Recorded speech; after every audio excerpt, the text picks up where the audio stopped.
we have this winter decided to bring in some staples because we had such crop failures last year. So the board decided to bring in things like potatoes and carrots until some producers, we had some producers who were planning on joining that had Ronniger's carrots and potatoes, and but they hadn't done it yet. And we really wanted to keep the consumers coming because if there's not anything for them to buy, then they don't come. So we created a kind of safety net because a lot of our other producers, their potato and carrot crops had totally failed. The cabbage, same thing. It was just a hard year this year. So we did do that in order to support the farmers. They were all okay with that. We talked to them about that. It is a delicate balance, and we wanted to, like I say, support the farmers. Value-added products must be significantly added to. I said earlier. So, for instance, if you were going to do spices, you could do spice mixes unless you grew and dried all the spices yourself. Then you could do spices, but you couldn't buy a wholesale bag of basil and then repackage it into 2-ounce bags and call that value added. That doesn't work. So we do review those things, and we make sure that it is actually something significant. All of our products that are listed have to be made or cooked or whatever according to the Panhandle Health District requirements. Panhandle Health District considers Six Rivers a grocery store, even though the state considers us a farmer's market. So we have to have all that commercial kitchen stuff in place. All producers must supply the Six Rivers with any certificates or licenses that you have. So your tax, your business license, your organic certification, if you have that. Those things have to be on our files. Yeah, all the meat needs to be processed in a USDA inspected plant, and that's self-explanatory there. We can't sell custom meat. Obviously, we can sell deposits on custom meat through the market, and that works quite well. People have been very happy with that, the consumers and the farmers. We have a few producers who sell prepared foods, either frozen or refrigerated. We have no ready-to-eat kind of prepared foods, but it's worked quite well to have people buy lasagnas or meatloaf or other kind of prepared foods that can be cooked at home. We have someone who offers a delivery service, and currently the board is revising the producer fees because we've seen some of the smaller producers not really making their fees back and making money. So we're revising that for the smaller producers. And we're doing this so we can have their products because we feel like they're important to round things out. For instance, we have a great chocolatier. She doesn't sell a whole lot of stuff, but she does sell chocolates, and we want to encourage her to keep moving on with her business.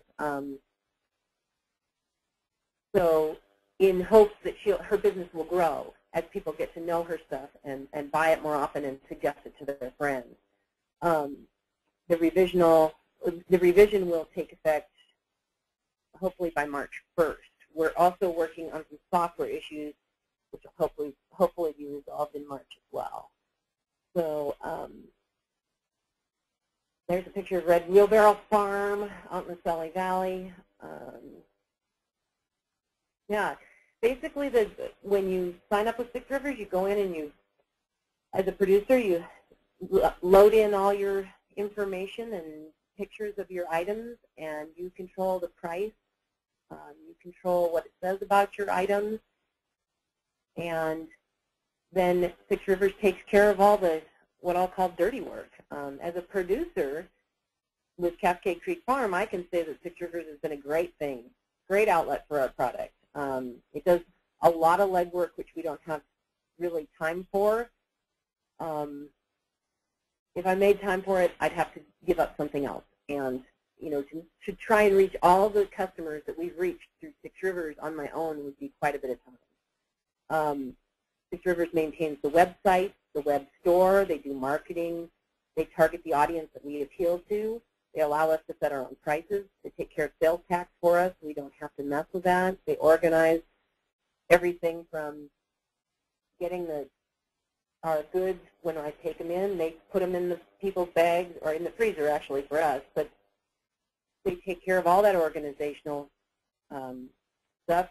They cover all the permitting that it takes to have the market open, and it gives us the opportunity to network with other producers in a positive environment, which I really like. The producers are really a good team. I enjoy working with them a lot.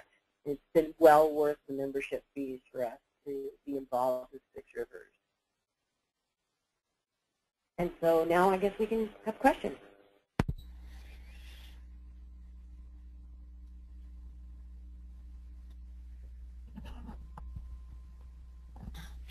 Well, while we're waiting for other people to send in questions if they have them, one of the questions I had was, you talked about this a little bit, but as far as like for people that on their labeling, do you require that they bring you their certificate proving that they're certified organic, or that they've got a health certificate for doing value-added products or any of the prepared foods? Yes. Yes, we have to have all that stuff on file so that the health department can look at that if they need it. Well, that's good. We do get inspected once a year from the health department.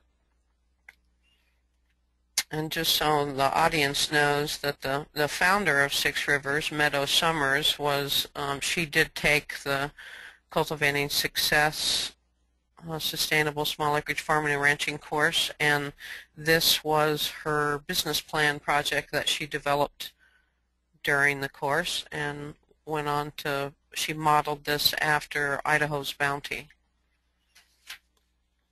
Yeah. Melissa, are you still with us?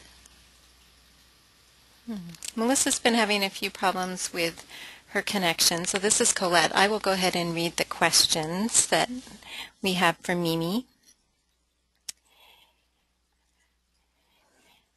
So Eileen asks, are there challenges with something like this being close to a state line? We haven't really had anything come up. We haven't had any requests for delivery across the state line. I don't think that there's any issues because Panhandle Health District sees us as a grocery store. Everything that we have listed has to be able to potentially cross state lines. So, you know, any meat that's butchered has to be going through a USDA plant, so that can cross state lines. Any of the baked goods or prepared foods has to be done in a commercial kitchen, which then can cross state lines. So we haven't seen any problems. We have quite a few, well, I wouldn't say quite a few, but we have a number of producers who are across the state line, and we bring things over with no problem. So I think we haven't found anything, thankfully. How about your poultry? If that's done in a state licensed facility, would that need to stay within the state? Boy, the poultry that we have listed is done in a USA mobile butcher's unit, the one that's up in Stevens County. Mm-hmm. So it can go across state lines. I guess I would ask, you know, whoever maybe the ISDA about that. I don't know, because we haven't ever had that question. We don't have a state-certified chicken processing facility up here, so you either live in Stevens County or you're out of luck. Okay. Great.